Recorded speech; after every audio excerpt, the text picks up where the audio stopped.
Emergency तो देश की जनता आज भी नहीं भूली है। ये भी देश के संविधान का गला घोंटने जैसा था। भारतीय जनता पार्टी के भारी विरोध के कारण कांग्रेस की मंशा पूरी नहीं हो पाई। कांग्रेस और इंडी गठबंधन से जुड़े हुए दलों के मंसूबे पूरे नहीं हो पाए, अन्यथा वे इस कार्य को उसी समय यूपीए गवर्नमेंट के समय कांग्रेस कर देती। भारतीय जनता पार्टी ही एकमात्र पार्टी है जिसने बाबा साहब भीमराव अंबेडकर के मूल्यों और आदर्शों का पूरा सम्मान किया है। कांग्रेस का नेतृत्व पूरी तरह फेल हो चुका है, आप देख रहे होंगे। देखिए, इससे बड़ा सफेद झूठ दूसरा नहीं हो सकता है। कांग्रेस, समाजवादी पार्टी और इंडी गठबंधन से जुड़े हुए जो दल हैं, इनके इतिहास के बारे में भी हर व्यक्ति जानता है। कांग्रेस का इतिहास बाबा साहब भीमराव अंबेडकर के द्वारा बनाए गए संविधान का गला घोंटने का रहा है।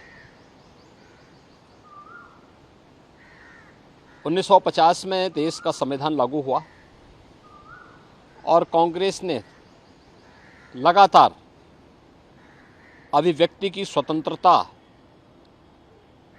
को रौंदने का मामला रहा हो या उसके बाद भी लगातार ये प्रयास किए कि वह संविधान को अपने तरीके से इस्तेमाल करे।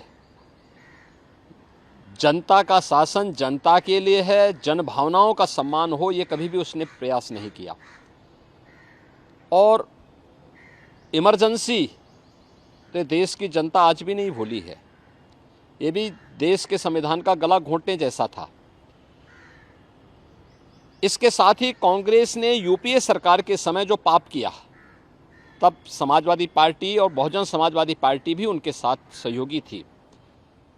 जब उसने अनुसूचित जाति, जनजाति और पिछड़ी जाति के हकों पर डकैती डालने के लिए, सेंधमारी करने के लिए उस समय जस्टिस रंगनाथ मिश्रा कमेटी और सच्चर कमेटी का गठन करके देश भर में संविधान विरोधी कार्य करते हुए धर्म के आधार पर आरक्षण देने का कुत्सित प्रयास किया था। इसके लिए इन्होंने माध्यम बनाया कि 27% जो पिछड़ी जाति के लोगों को मिलने वाला आरक्षण है, उस आरक्षण में 6% पिछड़ी जाति के लोगों को हिस्सा काट करके दे दिया जाए। इसी प्रकार से सच्चर कमेटी की रिपोर्ट के माध्यम से प्रयास किया गया था कि अनुसूचित जाति और जनजाति में मुस्लिम समुदाय के भी कुछ जातियों को शामिल करके उनके हकों पर में सेंधमारी की जाए। तो भारतीय जनता पार्टी थी जिसने उस समय भारी विरोध किया था और भारतीय जनता पार्टी के भारी विरोध के कारण कांग्रेस की मंशा पूरी नहीं हो पाई। कांग्रेस और इंडी गठबंधन से जुड़े हुए दलों के मंसूबे पूरे नहीं हो पाए, अन्यथा वे इस कार्य को उसी समय यूपीए गवर्नमेंट के समय कांग्रेस कर देती। कांग्रेस ने इसकी शुरुआत कर दी है कर्नाटक से। कर्नाटक में कांग्रेस ने पिछड़ी जाति के लोगों को मिलने वाले आरक्षण के लाभ में उसने सेंधमारी कर दी है। इलेक्शन कमीशन ने इसके लिए कांग्रेस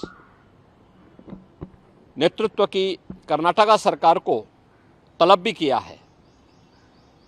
भारतीय जनता पार्टी बाबा साहब भीमराव अंबेडकर, भारत के संविधान निर्माताओं का पूरा सम्मान करती है और उनकी जो मंशा थी, उस मंशा के अनुरूप भारत के संविधान को सर्वोच्च मानते हुए अपने संवैधानिक दायित्वों का ईमानदारीपूर्वक निर्वहन करने की पक्षधर है।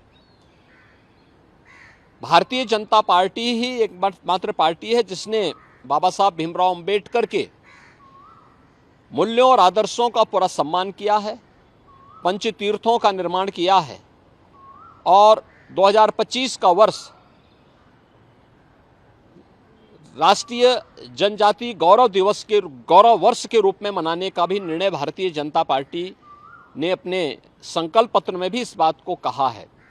स्वाभाविक रूप से भारतीय जनता पार्टी धर्म के आधार पर किसी भी प्रकार के आरक्षण का विरोधी है, क्योंकि भारत का विभाजन धर्म के आधार पर हुआ था, मजहब के आधार पर हुआ था।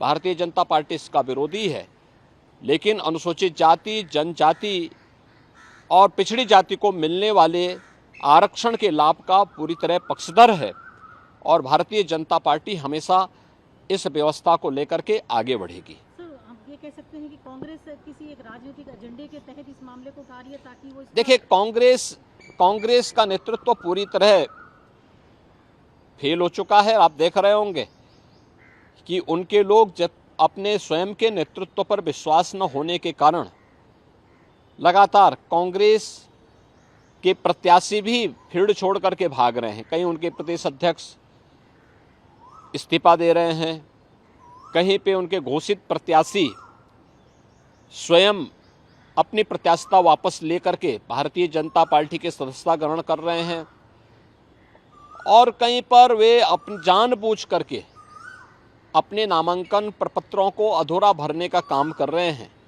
ये नेतृत्व के प्रति इससे बड़ा विश्वास दूसरा नहीं हो सकता है।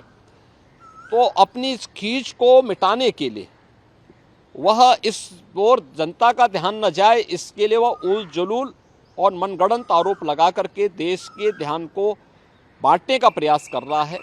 लेकिन ये देश जानता है, इस देश की जनता जनार्दन जानती है, कांग्रेस, समाजवादी पार्टी और इंडी गठबंधन के नेताओं की वास्तविकता को जानती है और उनके मंसूबों को कभी भी देश की जनता जनार्दन पूरा नहीं होने देगी।